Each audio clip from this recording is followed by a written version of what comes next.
with Christianity comes peace.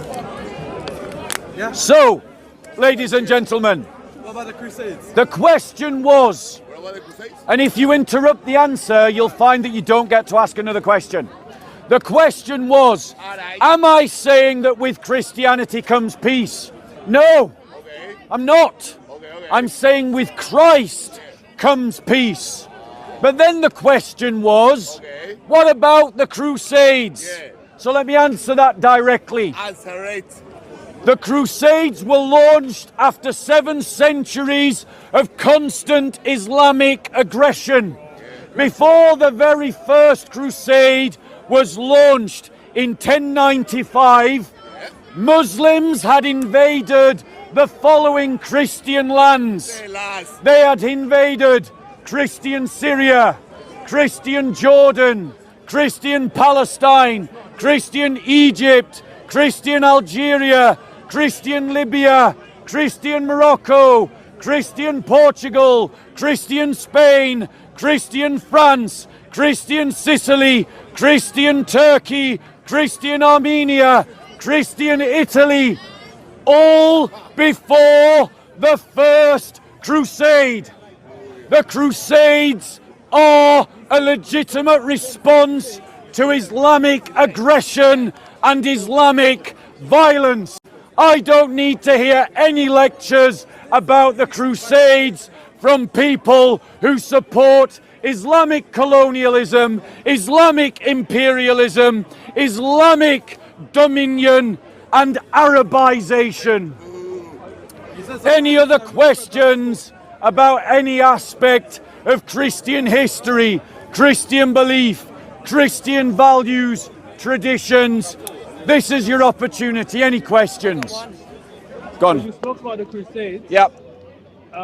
Is it the same situation with the slave trade? Because they use Christianity to convert Africans and then bring them along in ships to the Americas. Okay. What did Islam have to do with that? So he asked the question, What was the question? what does Islam have to do with the slave trade? Okay. No. Wait. Yeah, I'm going to address your full question. I'm going to address your full question. No, but be fair, but Let's be clear.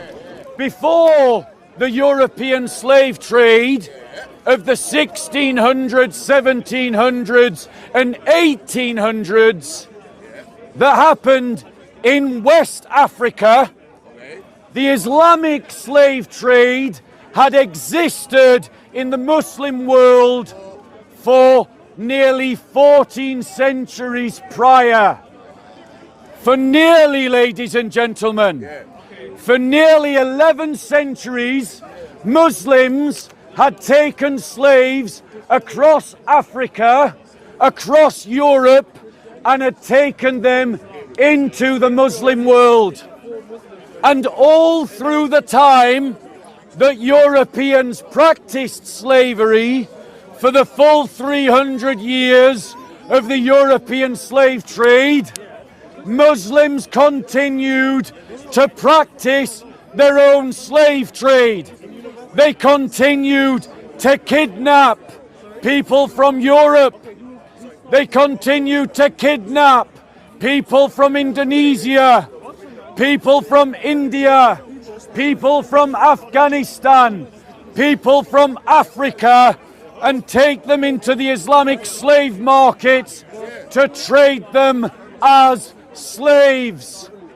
They did this because Muhammad was a slave trader who bought slaves and sold slaves.